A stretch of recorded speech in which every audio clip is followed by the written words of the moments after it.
what's been the biggest, hardest leadership lesson that you had to learn the hard way, if any? Oh, Lord, that I can't be everything to everybody.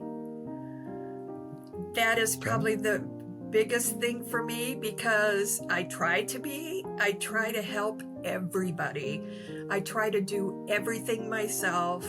I sometimes feel like I have a control issue on how things look and so forth, but I can't do it all. And that kind of comes with my, recent thinking about succession planning, that I'm not going to be here forever. I can't do everything. And that is very difficult for me to admit. And I'm sure it is for a lot of people too. We want to do everything, and we want to do everything perfectly, and we want it to be great, but we can't all do it by ourselves. And we have to count on those individuals that we can partner with and that we have relationships with to carry not just the organization forward, but everybody in our community forward. We have to do this all together. I think I mentioned this before, that we don't call our organization, because we have a lot of people that do the same thing, more or less, with different tweaks in each business, but we don't believe in competition. We call it co-opetition. And how are we saying that? Yeah, it's kind of funny because they'll say it at meetings. Don't forget, we're all about co-opetition.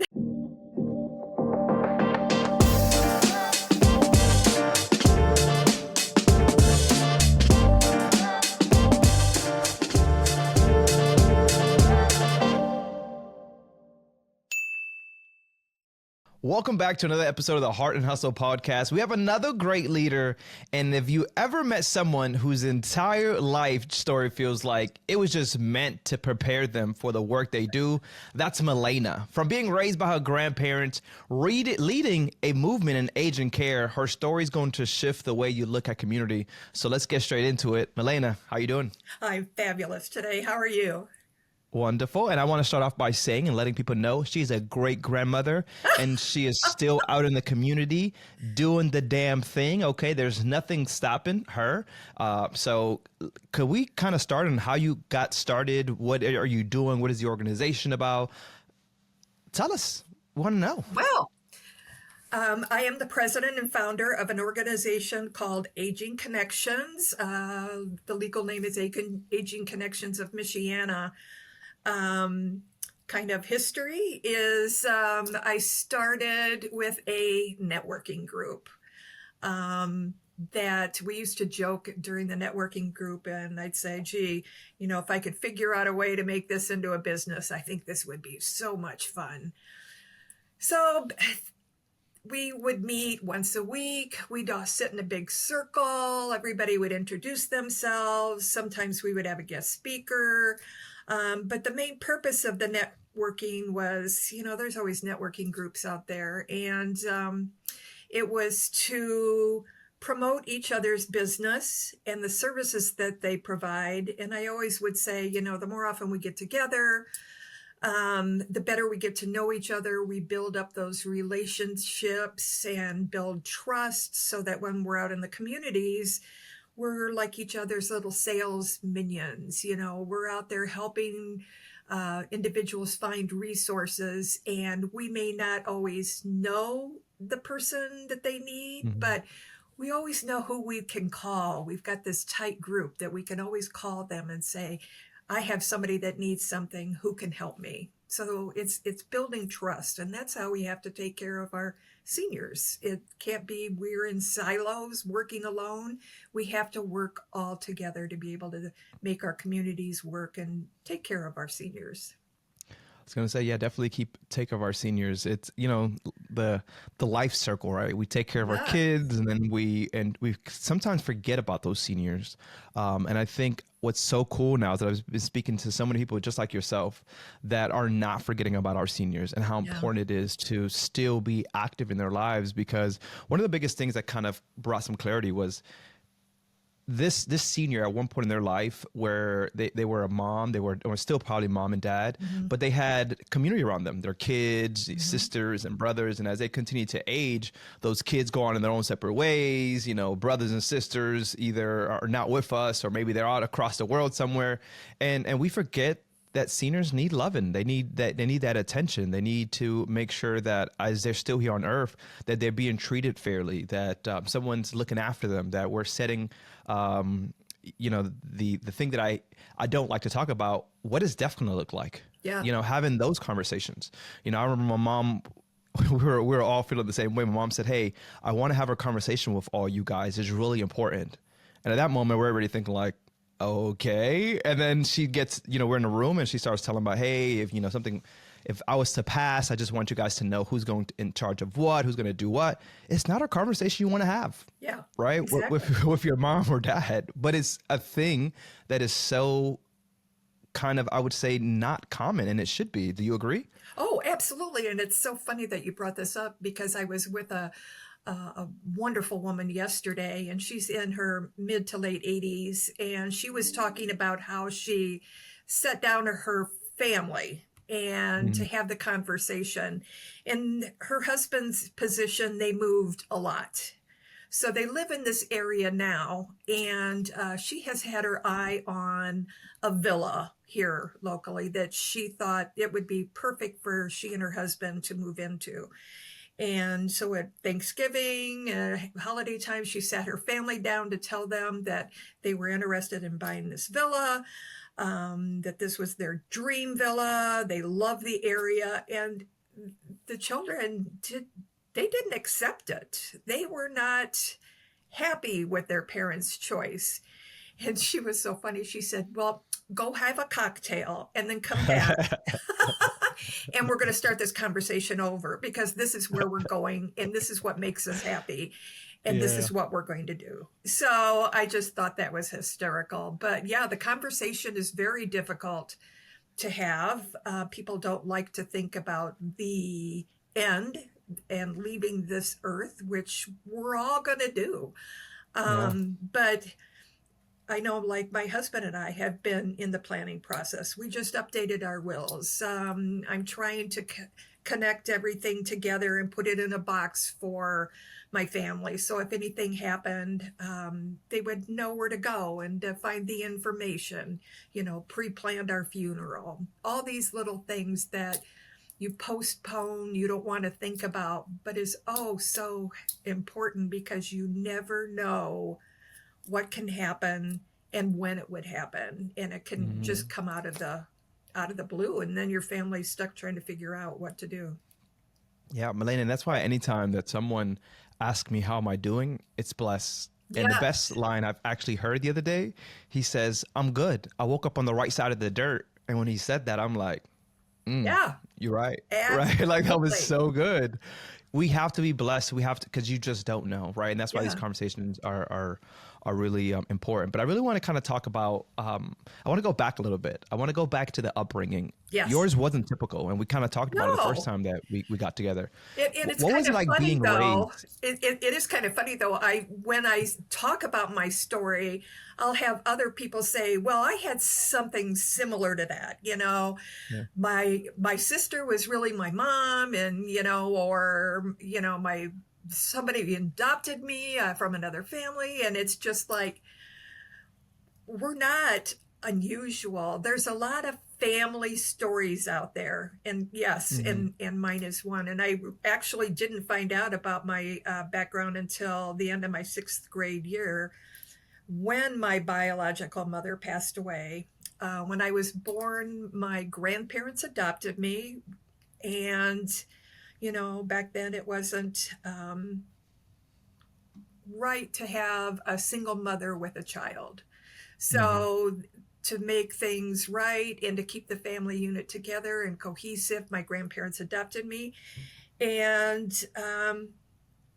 it was, I look back now, and I always tell people, as we age, you know, sometimes we can look back over our lives and gain some perspective. And I've just kind of, especially recently, just had, you know, this light go off with looking back at my life and having my grandparents adopt me and always being raised around older people. They always took me to their events. My father was a Mason. We went to all of his meetings.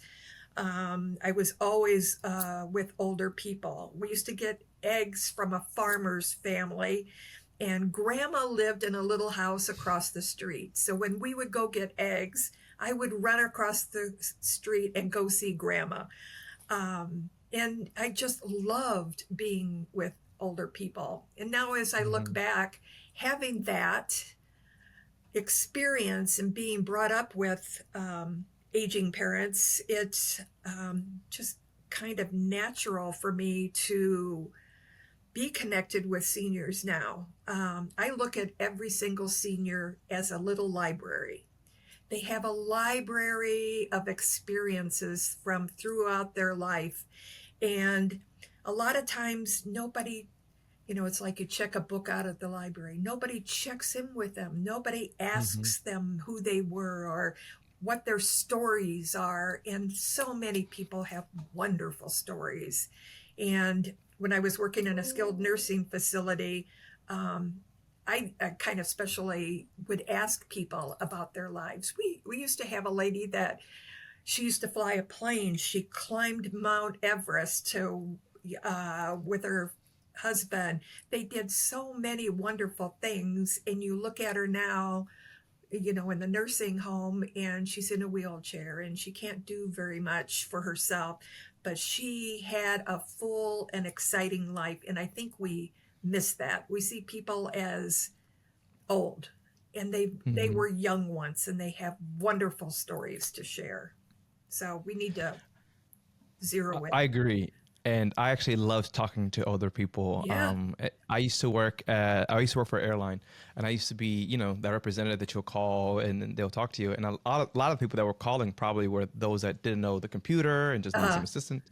But those would be the best ones. And I'm having an hour conversation for something that took 5-10 minutes, but they're telling the story.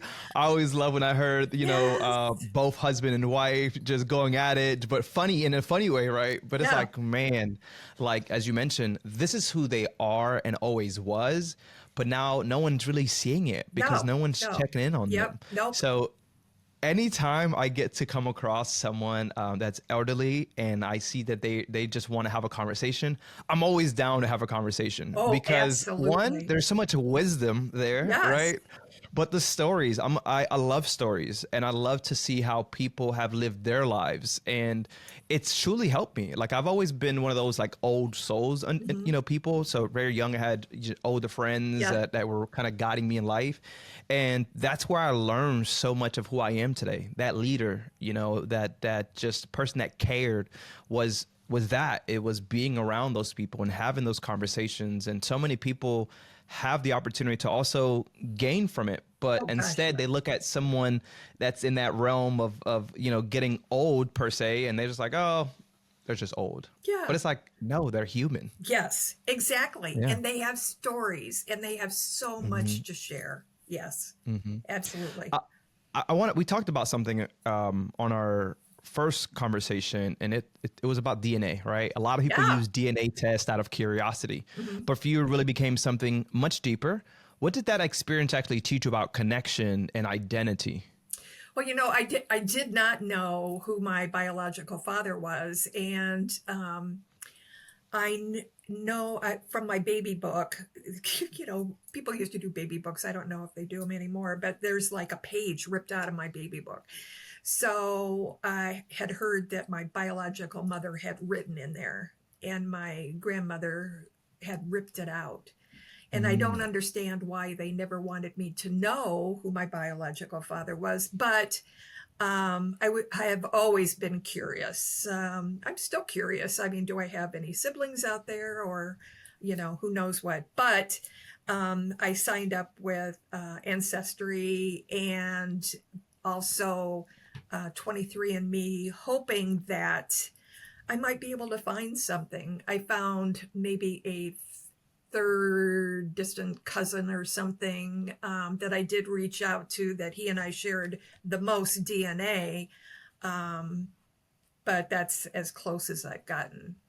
But, you know, looking back at everything now, everything is as it should be. It has prepared Hmm. me to be where I am. So I'm okay with that. Yeah, I wouldn't be doing what I'm doing today if things in my life didn't follow the path that they did. So I agree. I'm so happy, and as you said, I am blessed with that also, to Hmm. be able to do what I'm doing today. If the Heart and Hustle podcast has ever sparked any idea or made you think differently, do us a favor. Make sure to guys share this, post it on LinkedIn, or even text that nonprofit friend that you just have. Whatever works, this is what keeps the conversation going and allows us to just grow this community together. Seriously, we appreciate you. Yeah, people ask me that all the time. How did you feel? Like, mom, no, you didn't know who mom was. Well, I did know who he was, but they just weren't in the picture per se. And a lot of brothers, a lot of sisters, and I was like grateful, like you Yeah, mentioned. yeah. I'm not who I am. I don't think without those moments in my Oh, life. I feel absolutely. like there's a testimony there, Yeah, and that we get to share this with other people that may be experiencing this right way younger than us. Like I get to go to schools now and speak to these kids as an adoptee and say, look at me. yeah, You don't have to, of course we have these questions, the why me or things like that. yeah. But somebody put this in really good perspective. And she says, when something happens in my life, I don't ask why me. I ask God, how do I get through it? Just Yes. lead me through it. Because it happened. Yeah, There's no, kind of going back. It's not going to, you might not even get the answer. You talk about like looking for dad. hmm, For me, it was that mom. You might not even get the answers you want, yeah, right? yeah, It may hurt, but yeah, it's how do I get through it? And you've yeah, gotten through it, and now you're in a place where I mean, your great grandma, you're working now with those elderlies that need assistance from you because you understand how life really works. yeah, I think absolutely. it's a cool place. It's a cool Well, place to yeah, be at. and back in 1974, when my mom was very ill with cancer, my dad and I um, took care of her, and that was a period of time before hospice and Mm, before home care, and we had to kind of muddle our way through trying to take care of someone who was, terminal, and try to make them comfortable when we knew nothing about how to do that. So I can look at families today and say, I've been in your shoes. I know what it's mhm. like not to know what to do or who to call, or, just to be at wit's end and overburdened in a way with caregiving, because it can wear on you if you're not trying to take care of yourself at the same time. So I'm so grateful that there are services now available to help families through that process so they don't have to go it alone. It's just getting that information out there to them on how to connect with the resources to make their life hopefully a little easier through the process. I love it. I want to talk about the pivot that you had in your life. Mhm. You're leaving a skilled nursing, Mhm. right, during COVID, which wasn't a small decision at all. No, But what pushed you to take that leap and truly bet on yourself? And, the word that I use all the time, know your worth, that this yeah, is where you wanted to head into. it was a very scary time. It was 2020, and it Mhm. was March, and COVID had just hit, and I'm working in a skilled nursing facility, and we didn't have enough masks, and everybody is trying to have people make masks for them and trying to Mhm. figure out what to do, and we're isolating the residents in their rooms, and it was just an absolute nightmare for anybody in a facility. And my husband has idiopathic neuropathy, and he's a diabetic, and he has health issues. So he was talking with his two sisters, and they were concerned about me. He was concerned about me, um, or me, and what if I brought something home for him? Mhm. So he just came to me one day and said, "What would you think about retiring early?"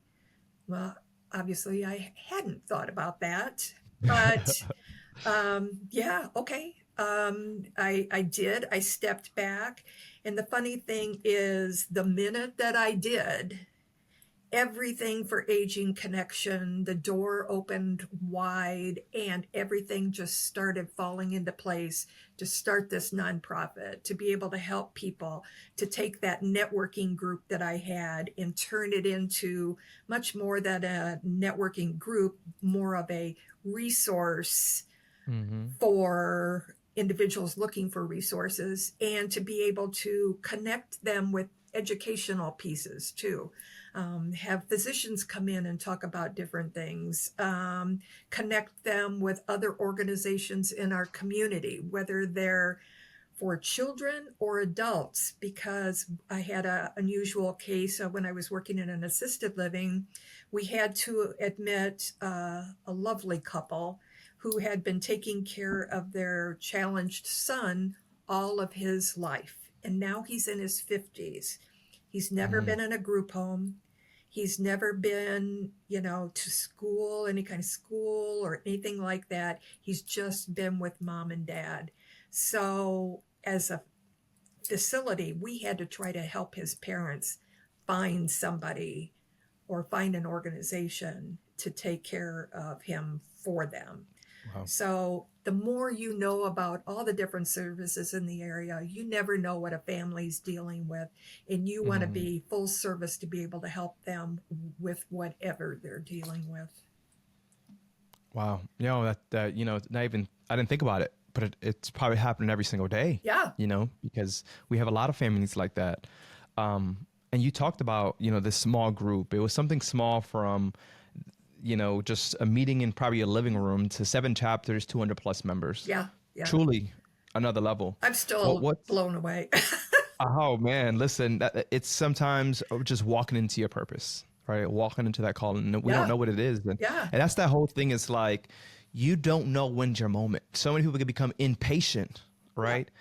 But look what happened. Like you said, I just left and the whole world just kind of opened up to me. Yeah. Yeah. At the right time. Right. That you didn't know what was going to happen. And I love those blessings like that. Yeah.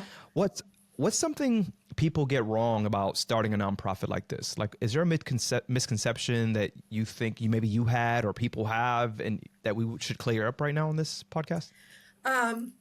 It's really not difficult. Some people think it's difficult. It's really not. There are just a few federal forms to file. There's a few state forms to file.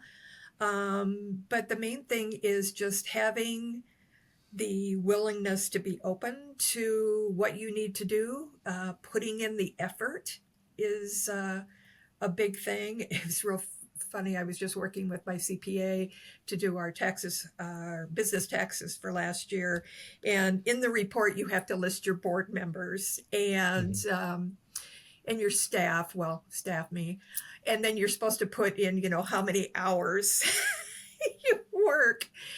And my husband tells me, you work more now than you did when you were actually really working. And I said, but I am really working now. But it's my joy, and I don't feel it's working. So, I'm working 40, 50 hours a week. It doesn't feel like it because it's fun. I love having those conversations with people. People call me up. I don't even know how they get my phone number, but they call me up and they have some kind of issue that they're dealing with that they need help with. And I'm always happy to help them and give them suggestions. So I couldn't have a more fun job, really, or a more That's it. Like fulfilling you said, calling. Yeah. There you go. Yeah. It's not even a job. Yeah. It's not a job. It's a calling. I love it. And I love that you found that for yourself, and you'll do this, as so many more years until you're forced to stop per se, right? Well, because you love it. And I'm always in the succession planning mode because I have to be, I'll be 71. I'm not, a youngster anymore, but I want to make sure this organization carries on and continues to do good for our community and continues to grow, because there's so much we need to do for our seniors, and especially with, the politics now, and they're worried and they're afraid they're going to lose their Social Security, their Medicaid. Some of them are just poor people, and they need help, and they need to know that there's some place that they can call and that somebody will listen to them and do whatever they can to try to help them with whatever they're dealing with. I had a lady call me yesterday. Her sister has been homeless for years. And she said, I finally talked to her the other day, and I want to try to get her some help. And she wanted to know who she could call to be able to help her sister get off the streets. So, you just never know what people are dealing with. And having all these resources and knowing what people do is a blessing to be able to help people. Truly. Which is the reason that we like to highlight, different organizations, because there are so many resources out there and so much help. One of the biggest things I remember hearing, I had a sister that was adopted. I don't know her, but she knows me through social media. And that's how we know each other, through social media. Never really met her, but younger than me. She was out on the street with a boyfriend, and she was asking me for money. And, anytime, that's usually what they ask you for, right? Yeah. It's money. Yeah. So I'm like, okay. I was willing to give it to her. And I had a brother that lived up in Boston that knew her more than I would know her, right? He was kind of grew up with her a little bit, kind of in the same area. And he tells me, he's like, listen, man, I know you want to help, but there's so many resources, especially for a woman. She has to go find these resources. If we continue to give her the money, she's never going to find the resources. And at that moment I had to, you're right. There's so many people that are willing to help.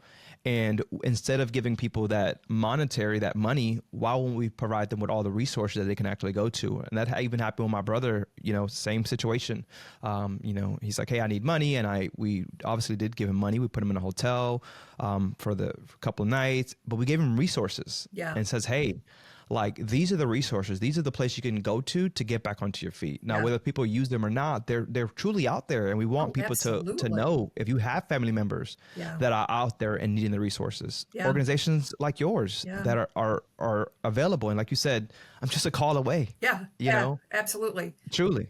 We have a wonderful YWCA here that takes in battered and homeless women.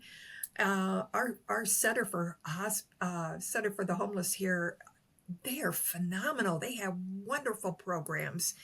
And in fact, one of our local judges a few years back, he built a facility next to the homeless center just for veterans. So whenever we have our resource fairs, I always have them come and do their presentation of the colors. And they are veterans that live at the homeless center. They can stay at the event as long as they want. I buy them lunch and thank each and every one of them for their service and make sure that they have a nice time at the event. So, I'm going to get you thinking right here, Malana. I'm going to get you thinking. Do you have a moment that you've seen where the community really lift each other up in a way that left you goosebumps? Oh. Told you I was going to put you in the hot seat. Make you think here. Yeah. We have an organization here in town. It's called Real Services, our area on aging. And each year they do a luncheon.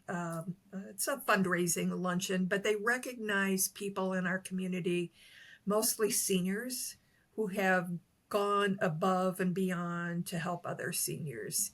And every time I hear their stories, these little elderly people that are helping other people, and each time you hear their story, it just takes my breath away, because their lives aren't over. They could be in their 80s and their 90s, and they are still plugging away and helping other people in the community. And I just find that so awe-inspiring that they continue the work.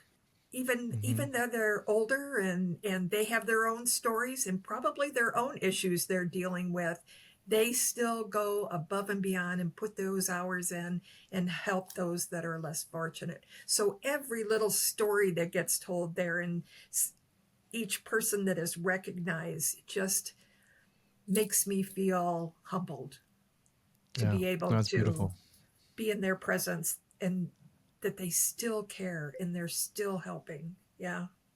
I love that. And how about every city had an agent connection style hub? Like, Oh how boy, would I that really wish. change how would that change like the world It for our would. seniors? It would. There are networking groups out there, and networking groups are great.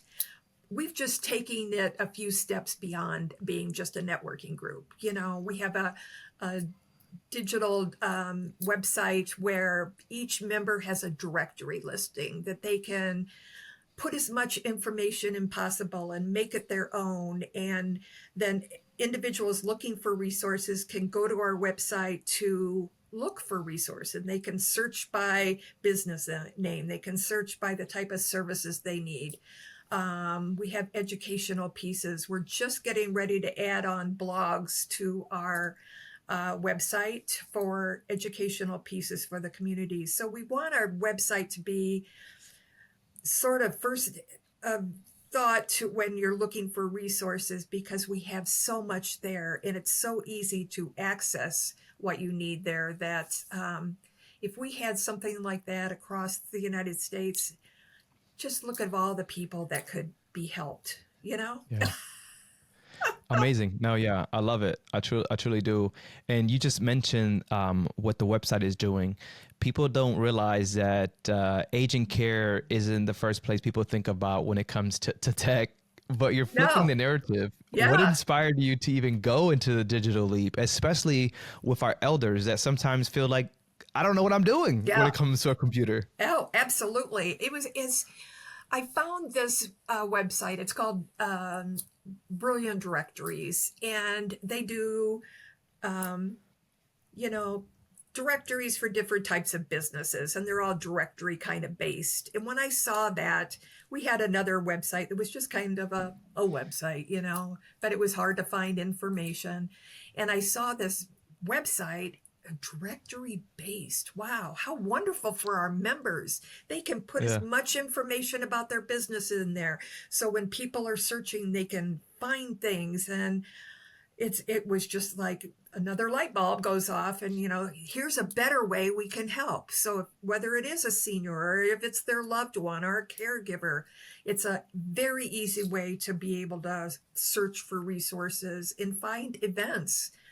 We have 2 different events calendars on there. We have one for special events, which would be like our resource fairs. And then the other one is for all of our chapters and their meetings. And members can also put their information if they're having an event at their facility or they're sponsoring an educational piece. Put that up there so that people can find these things and hopefully attend and be educated on what services are available. I actually just checked out the website. It's fairly easy. Yeah. You go in there. It's very bold. It's very, to the point. Actually, I do love how easy you made it for those seniors to kind of just navigate the website as Yeah. well. I think that's huge. I love it. AI and aging care, people either love it or they fear it. Yeah. What excites you the most about really blending the tech with human connection? Because I think it's pretty cool. People think that AI, like we just mentioned, they're fearing it of what it could actually do and the data it takes and all these different things. But it truly is a resource, and it helps so many people stay engaged, Yes. and find things so much easier. But how did you find that blend? Well, it's kind of interesting because I'm trying to expand a little bit more in northwestern Indiana, and I was speaking with a newspaper.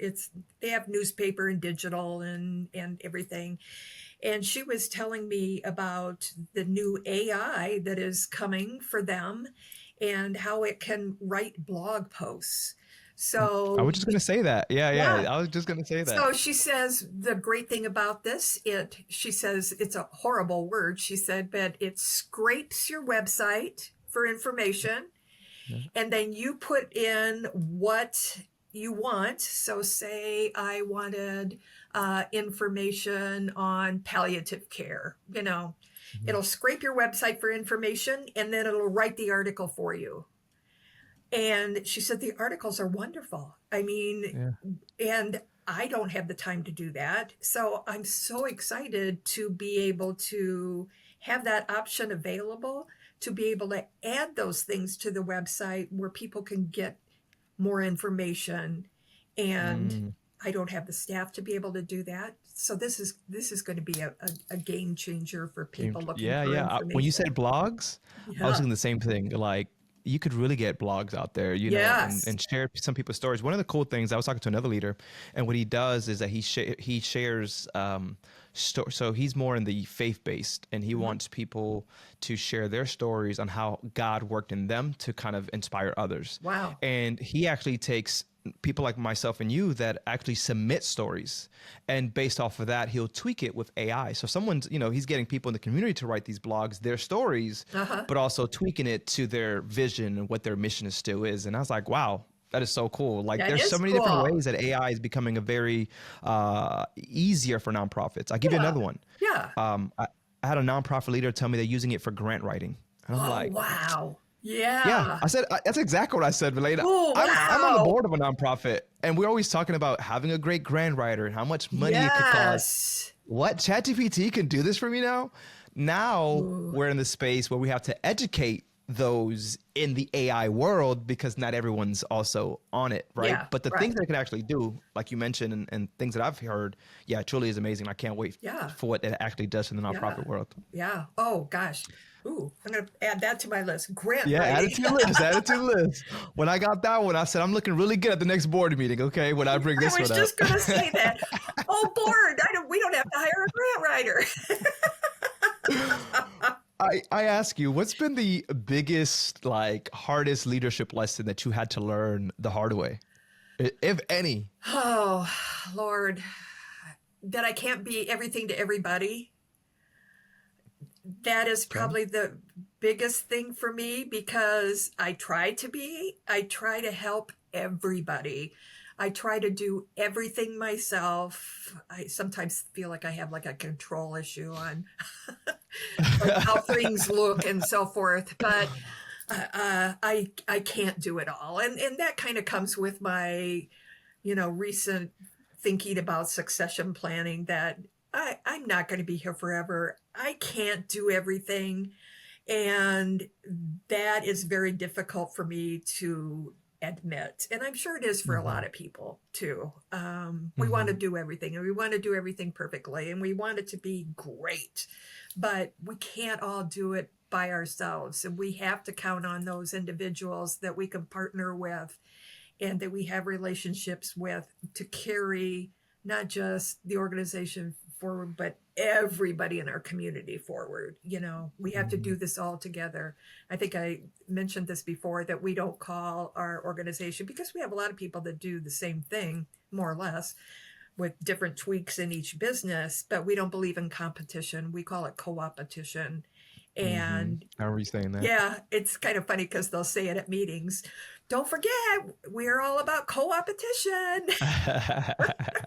We do. I love it. And it's wonderful to be able to hear two organizations that maybe provide, an example would be maybe an assisted living. You've got an assisted living that they only take private pay, and then you've got an assisted living that takes Medicaid waiver program. Not everybody can afford the private pay, so they're obviously going to refer to the Medicaid waiver program building. So they help each other back and forth. Or if their staff is stretched, say you have a hospice agency or a home health agency and your staff is strapped, you don't have any extra, well, punt it to one of your competitors, because it's all part of that co-opetition, just to make sure that individual is taken care of. That is the most important thing. And I hear my members doing that, which is great. It's amazing. And it just, the thing that you mentioned on knowing I can't do it on myself, that is you tapping into your leadership side. Yeah. Because that is true. You cannot do everything on your own, especially when you're at the head of the table. Yeah. Because now you have to look at so many other things, right? That now you're really doing admin work. And it's not so much I'm out in the field as much as you are, but not as much as you would love to, because other things got to get done. Yes. So, absolutely. Finding people that are not just as good as us, but sometimes even better. Yeah. Right.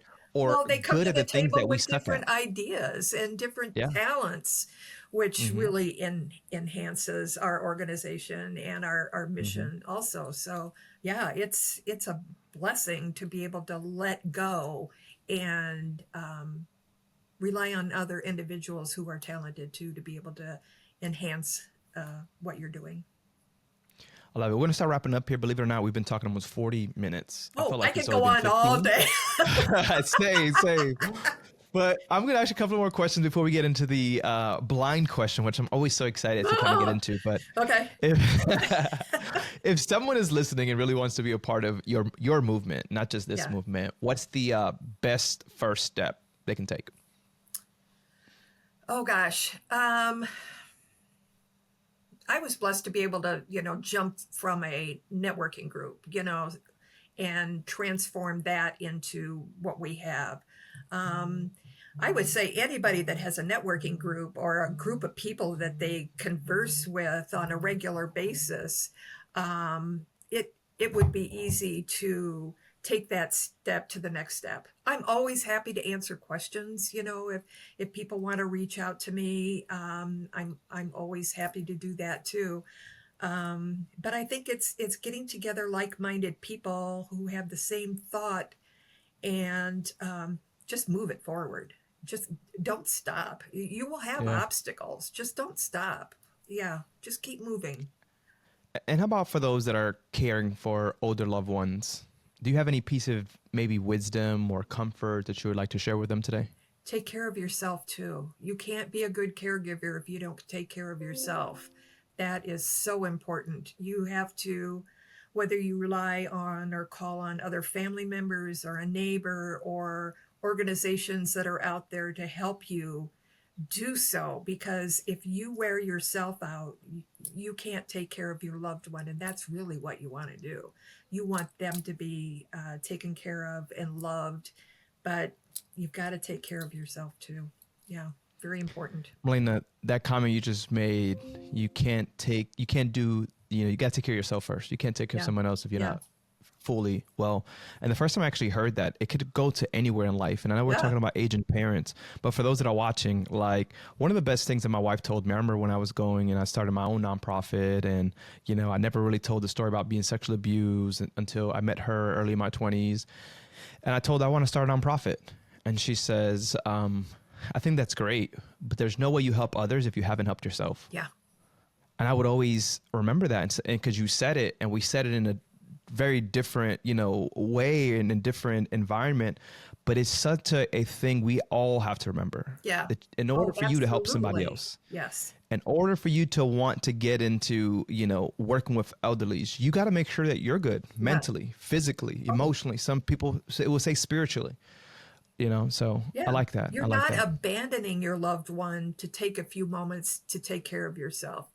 You're Hmm. making it possible for you to be whole, to be able to take care of them, and that's very important. So you're not abandoning them. You're taking care of them by taking care of yourself. I love it. One more question before I get into that blind question. I know you're anticipating this right now, but Yeah, got me all what do you nervous. want people to what do you want people to feel when they hear the words agent connections? That there's resources out there, that there are people that want to help, that it it's a community to take care of our loved ones. They used to say it takes a village to raise a child. Well, it takes a village also to take care of our aging loved ones. We can't all do it by ourselves.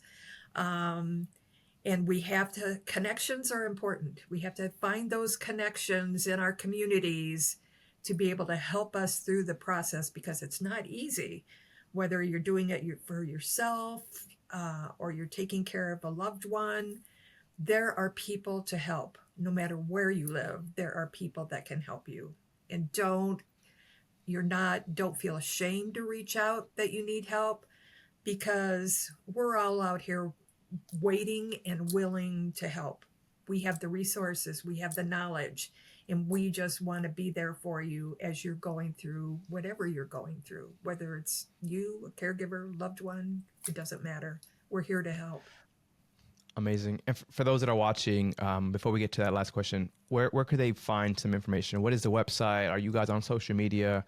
For those that may want to know more about Aging Connections. Sure. We have a webpage, Aging Connections. Our website is agingconnections.org because we're a nonprofit organization. And if you have questions for me, there's a little form you can fill out there and send me a question. I'm always happy to help. So yeah, it's very easy. agingconnections.org. Love it.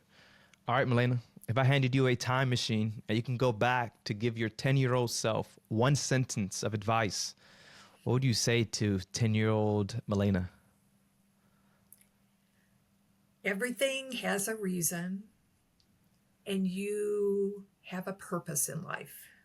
You may not know what it is now, but when the time is right, everything will open up and you will know what it is. Just be patient. It's almost like you knew I was going to ask this. That was such a good response and a great way to end it, Malana. Yeah. If you guys are still watching, make sure that you guys do subscribe. Make sure that you guys do share with a friend for those that may need these resources. We're all, as Malana mentioned earlier, we're all going to see the end of life at some point. And it's what are we doing to prepare ourselves for those moments? Malana, you have been a tremendous guest here on the Hart Hustle Podcast. We want to say thank you for what you do in the community. Thank you and just for this opportunity. And this 100%. Has been a joy. Thank you.